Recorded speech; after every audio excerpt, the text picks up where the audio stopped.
दोस्तों, क्या आप जानते हैं जिम में होने वाली 90% इंजरीज केवल वार्म अप की वजह से होती है। वार्म अप नहीं करना या वार्म अप गलत तरीके से करने से होती है। तो आज हम इसके बारे में ही पूरे डिटेल में बात करने वाले हैं कि वार्म अप हमारी बॉडी के लिए कितना ज़्यादा ज़रूरी है। और ये है मेरी सीरीज़ का डे 3। दोस्तों, मैं पहले आपको एक एग्जाम्पल समझाता हूँ। एग्जाम्पल के साथ में आपको वार्म अप की इम्पोर्टेंस बहुत अच्छे से समझ में आएगी। और अगर आप वार्म अप नहीं कर रहे हो तो आप स्टार्ट कर दोगे। जैसे कि आप सभी ने देखा होगा कि सर्दियों में कभी भी गाड़ी स्टार्ट करने से पहले उसे केवल चालू करके छोड़ा जाता है, या तो उसे चौक पर स्टार्ट किया जाता है या तो गाड़ी को धक्का लगाना पड़ता है ताकि उसका इंजन गर्म हो सके।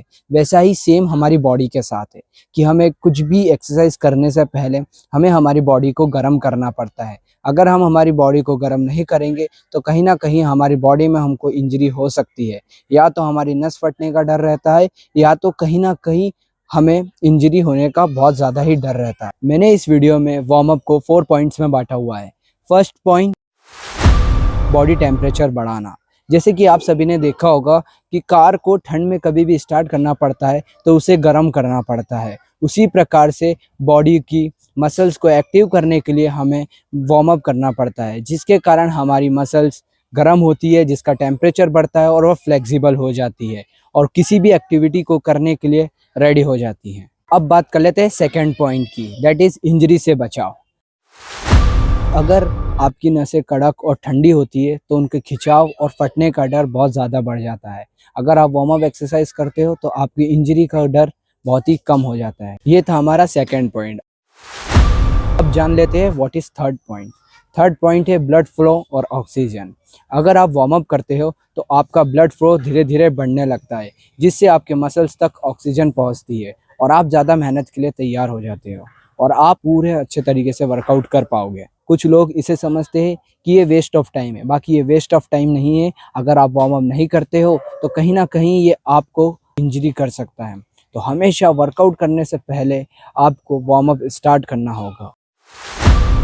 अब बात कर लेते हैं fourth point, that is mental focus. ये आपके शरीर के लिए नहीं, मेंटल हेल्थ के लिए भी बहुत ज़्यादा इंपॉर्टेंट है। ये आपको बीस्ट मोड में ले जाने में काम आता है। वार्म अप करने का सही तरीका है रैम्प प्रोटोकॉल। अगर आपने कभी नहीं सुना है तो मैं आज आपको इस प्रोटोकॉल के बारे में बताऊंगा। RAMP, ramp. ये 4 पार्ट्स में डिवाइडेड है। R का मतलब होता है रेस, बॉडी टेम्परेचर बढ़ाओ, जिसका मतलब होता है कि आप जॉगिंग करके या रनिंग करके अपना बॉडी टेम्परेचर बढ़ा सकते हो। और A मीन्स होता है एक्टिवेट, आपकी मसल्स को एक्टिवेट करना। M का मतलब होता है मोबिलाइज। अब मोबिलाइज को सिंपल तरीके से समझ सकते हैं, दैट इज मूवमेंट। अगर आप अपने शोल्डर्स और हिप रोटेशन, शोल्डर रोटेशन करते हो तो उसमें आपका मूवमेंट होता है। P का मतलब होता है पोटेंशिएट। जो वर्कआउट करने वाले हो उसकी हल्की फुल्की प्रैक्टिस। जैसे आप 50 किलो की बेंच प्रेस मारने वाले हैं, उससे पहले आपको खाली रॉड से सेट लगाने हैं। उसको ही पोटेंशिएट बोलते हैं, जो आपकी पोटेंशियल और किसी भी चीज़ को बढ़ाने में बहुत ज़्यादा काम आता है। आप सभी को रैम्प प्रोटोकॉल तो समझ में आ ही गया होगा। R means race, A means activate, M means mobilise, P means potentiate.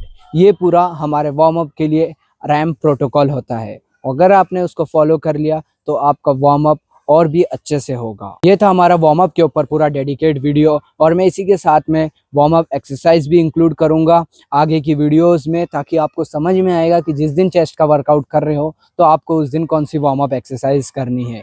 ये था हमारा सीरीज का डे 3, और ऐसी ही पूरी सीरीज चलने वाली है। आज के लिए बस इतना ही। जय हिंद, जय भारत।